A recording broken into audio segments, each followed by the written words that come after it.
Last week's episode, you saw us purchase our Jayco fifth wheel.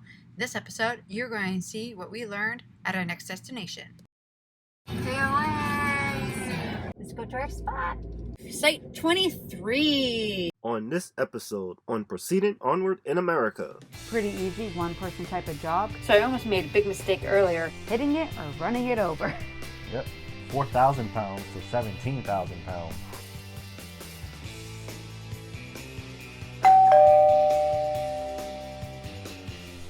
Hello and welcome to Proceeding Onward in America. POA.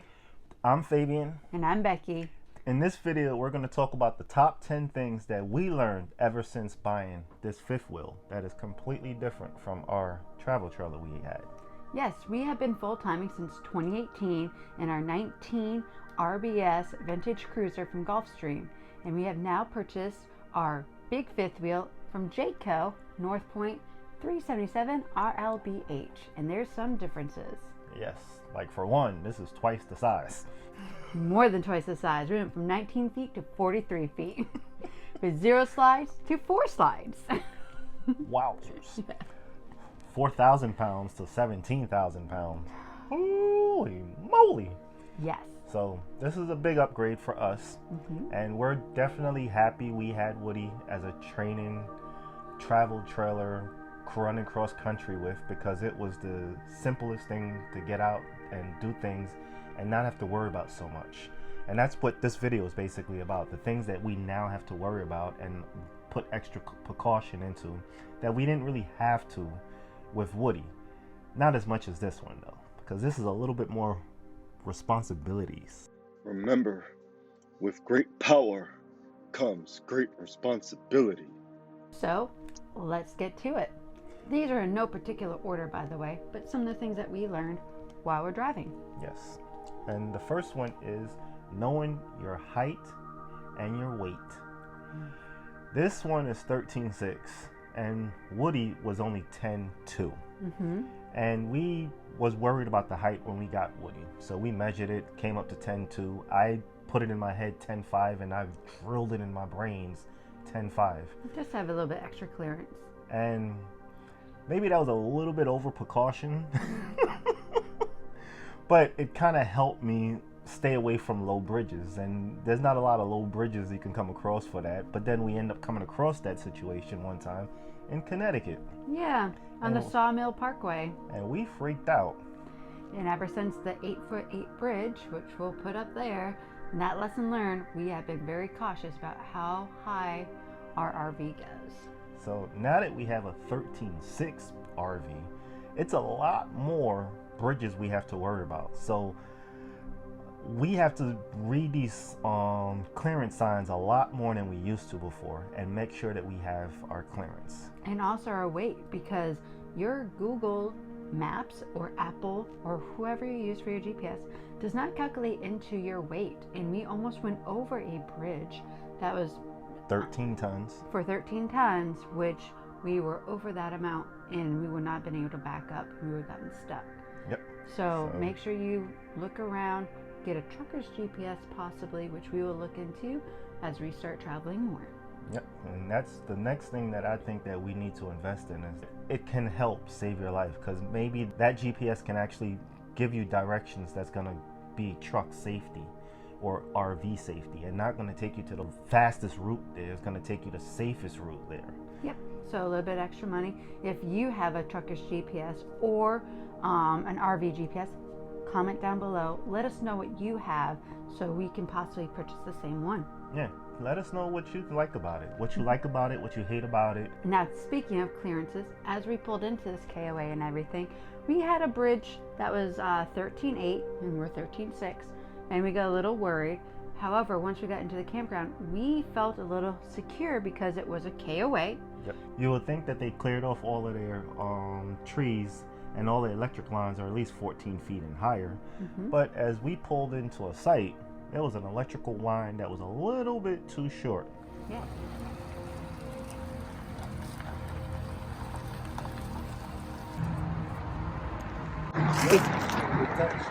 We touched the wire?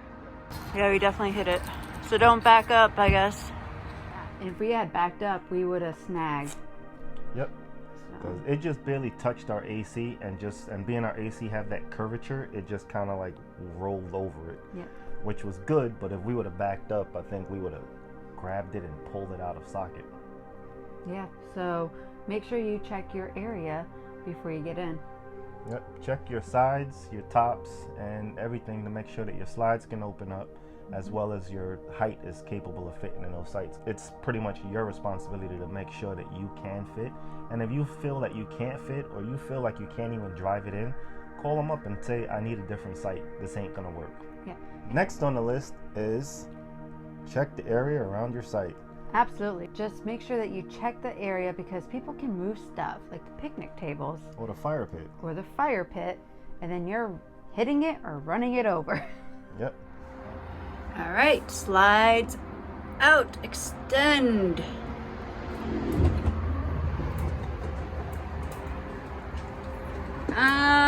I don't know if we're gonna hit that picnic table. All right, after the picnic table is moved out of the way, we can now open up the slide. So exciting. Keep going to make that noise.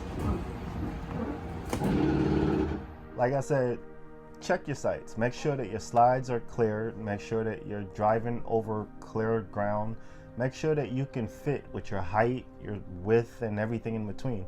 Since some of these sites don't even come with enough space for you to park your big RV and your truck. All right, keep coming. Keep coming. Keep turning it. You're gonna have to go forward a little bit, go closer to the RV, because your back right is on, almost on the fire pit. Thanks, babe.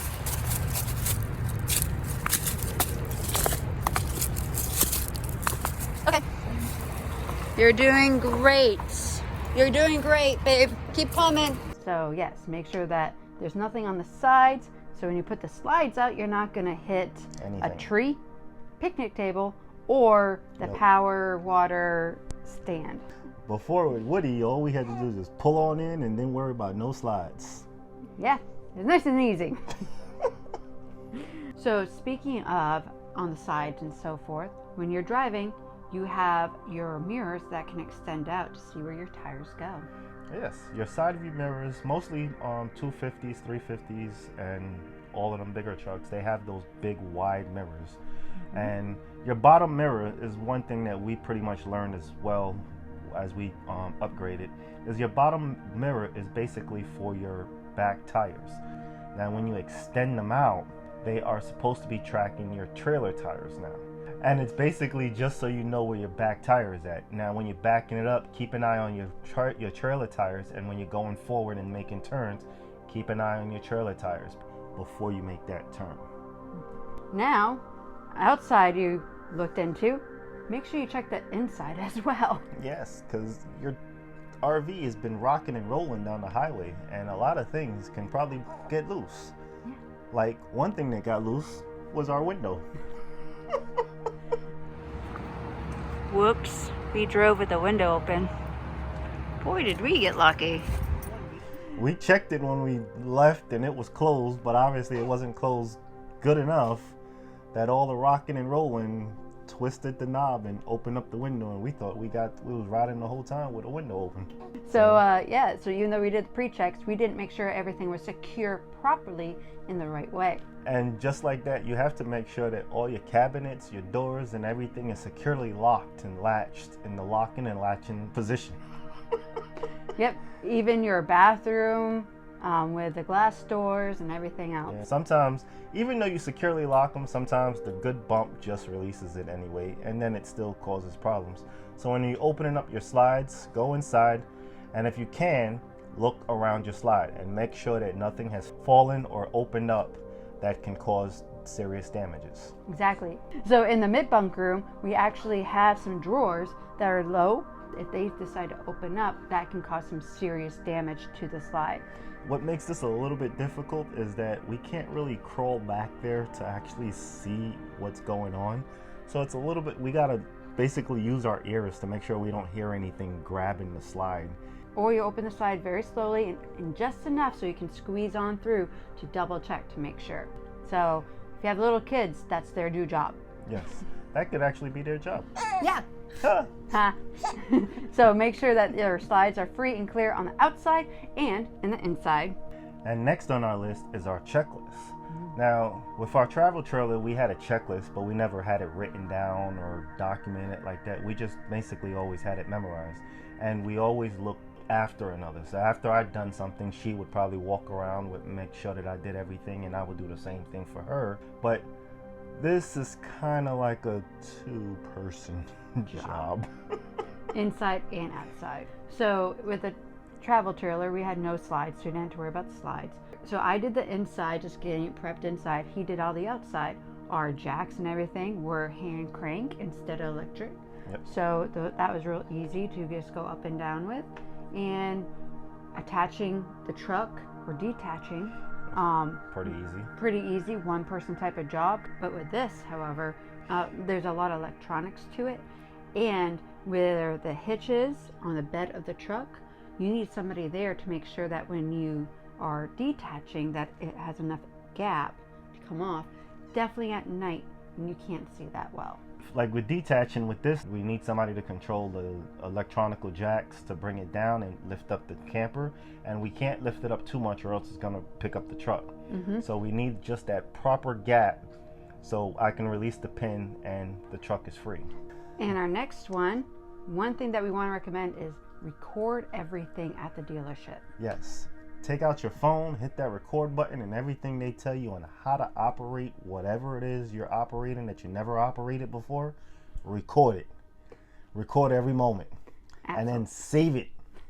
Save it somewhere good, because then when you need it and you probably thought it went XYZ, you get to pull out that footage and see that it goes ABC. Absolutely. When we were setting up and trying to do the hydraulic jacks and everything, I had to reference that video multiple times to make sure I was pushing the right buttons and doing the right thing. And come to find out, we weren't doing the right thing, even though we thought we were. And the jacks move a lot slower than anticipated. Yeah. It's still moving, right? Yeah. Oh, okay. There's It some. looked like it was moving. I know. Well, it is very deceiving. Very slow. And that's pretty much next on the list. I thought it was going to be easy peasy. Hit the auto level, boom, everything's done. Nope, it's a little bit more difficult task than we thought. Last but not least, make sure that you check all your water lines before you drink out of them. Definitely when you purchase an RV from a dealership and they've had antifreeze in it. So I almost made a big mistake earlier because I was trying to get Jack some water, and there was some antifreeze in it, still in the lines.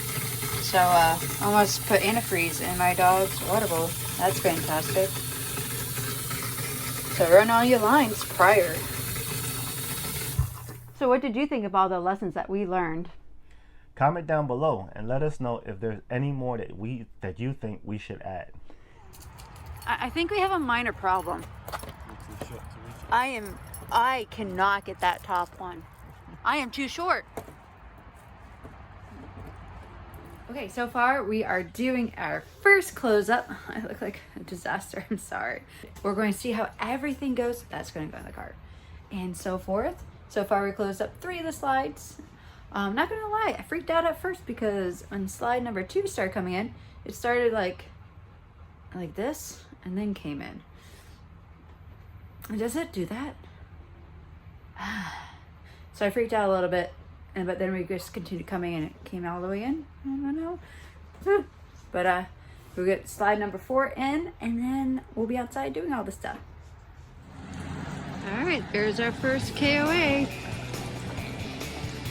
Hey y'all, hope you enjoyed this episode. And if you'd like to see more, join Team America by following us on Facebook, Instagram, Twitter, and for more exclusive footage, check out our Patreon and YouTube membership. Until next time, keep proceeding onward in your adventures. Bye-bye. Good job. Took a nice wide turn.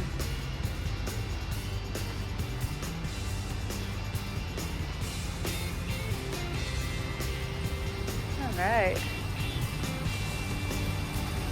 On the next episode, We head into Virginia and we start doing some renovations, so make sure you stop by.